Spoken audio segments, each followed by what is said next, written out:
Imagine waking up one morning in Greenland. It's cold. Of course it is. You check your phone expecting weather alerts or a picture of a seal doing something judgmental. Instead, there's a government message. It says the United States of America would like to purchase your country and asks you to check your bank account.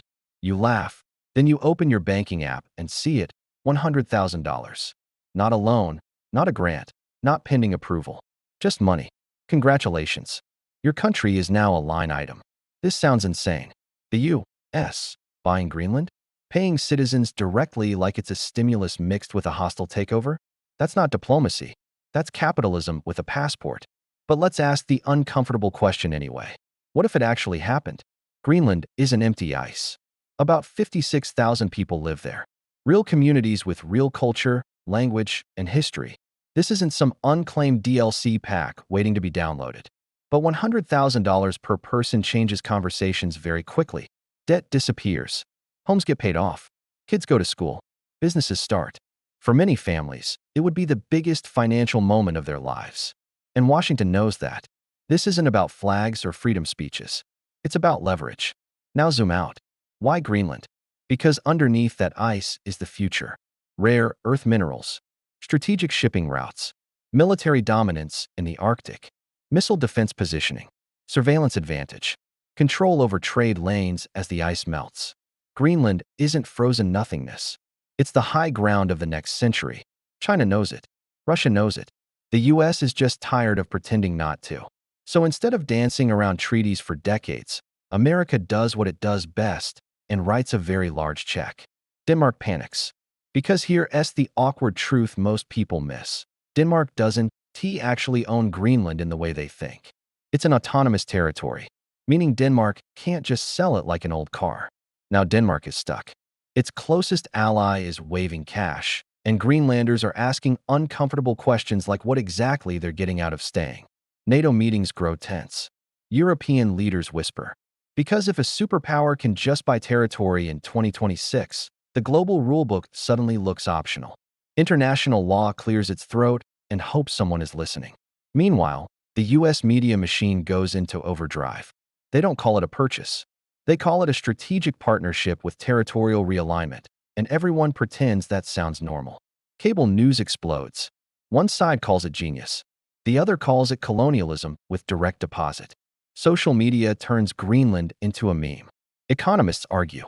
Historians scream. TikTok influencers discover parkas. But on the ground, people aren't arguing. They're doing math. And money doesn't unite communities. It fractures them. Some Greenlanders say yes immediately. Some say absolutely not. Families argue. Towns split. Movements fracture. Independence used to be theoretical. Now it has a price tag. Eventually, it passes, barely and painfully. Greenland becomes a US territory. The flag changes. The dollar moves in. And America suddenly owns a landmass bigger than Texas. What happens next is predictable. Military bases expand overnight. Radar systems appear. Submarine ports upgrade. The Arctic becomes American in everything but name. Russia is not amused. China is even less amused. Both launch research missions suspiciously close to US waters. The Arctic turns into a crowded chessboard. Only this time it's drones instead of spies. Back in the United States, people finally notice. Wait, we bought Greenland? Yes. Yes, you did. Some people cheer. New resources, new power, new leverage. Others are furious. We can't fix healthcare, but we can buy a continent? Fair question. And Greenlanders feel both excitement and loss. Investment pours in. Infrastructure improves. Internet speeds jump. Tourism explodes. Influencers arrive talking about Arctic vibes. But culture starts turning into branding. Traditions become attractions. The land begins to feel less owned and more managed. Because money buys access, not belonging. Then comes the quiet consequence no one saw coming. Once Greenland is bought, the precedent is set. Not legally, mentally. It tells the world that borders are negotiable again. That sovereignty has a number. That if you're small enough and strategic enough, someone might come shopping. And that idea is far more dangerous than any missile base. So is it worth it? America gains power. Greenland gains money. Denmark loses relevance. The world loses certainty. Because once nations become transactions, maps stop being sacred. Greenland wouldn't be the end of the story. it would be the beginning. So the real question isn't whether this could happen. It's this. If your country was worth $100,000 per person and someone showed up with the cash, would you take the deal? Drop a comment and tell me. And if you want more what-if scenarios that feel uncomfortably real, like, subscribe, and stay sharp.